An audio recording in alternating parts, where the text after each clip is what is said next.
नमस्कार मित्रांनो, स्वागत आहे तुमचं आताच्या ब्रेकिंग न्यूजमध्ये.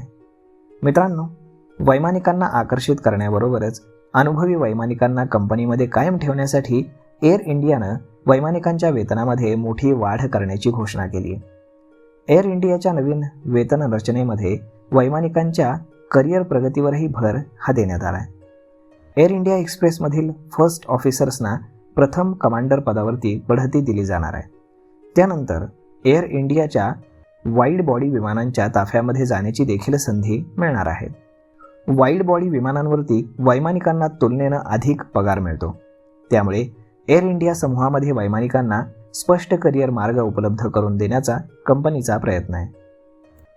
एअर इंडिया एक्सप्रेसला वैमानिकांसाठी अधिक आकर्षक बनवण्याचा प्रयत्न देखील या निर्णयामागे आहे. विशेषतः बोईंग 737 या विमानांच्या ताफ्यासाठी वैमानिकांची कमतरता जाणवत असल्यानं त्यावरती उपाय म्हणून वेतन आणि करिअरच्या संधी सुधारण्यात आलेल्या आहेत. त्याचबरोबर वैमानिकांचे राजीनामे रोखून अनुभवी कॉकपिट क्रू कायम ठेवण्याचे कंपनीचे उद्दिष्ट आहे. एअर इंडियाच्या वैमानिकांना सध्या महिन्याला 40 तासांच्या उड्डाणाची हमी वेतन व्यवस्था आहे. म्हणजेच प्रत्यक्षामध्ये 40 तासांपेक्षा कमी उड्डाण जरी झाले तरी त्यांना कमीत कमी 40 तासाचं वेतन मिळणार आहे.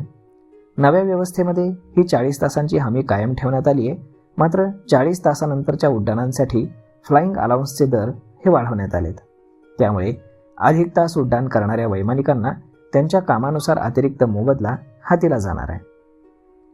इंडिगोसह आखाती देशातील विमान कंपन्यांकडूनही वैमानिकांना आकर्षक वेतनाच्या ऑफर्स दिल्या जात आहेत.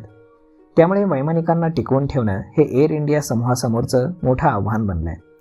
या पार्श्वभूमीवरती एअर इंडिया आणि एअर इंडिया एक्सप्रेसनं वेतन वाढीचा निर्णय घेतलेला आहे आणि अगदी 8 ते 15% पगारवाढ एअर इंडियानं केलेली आहे.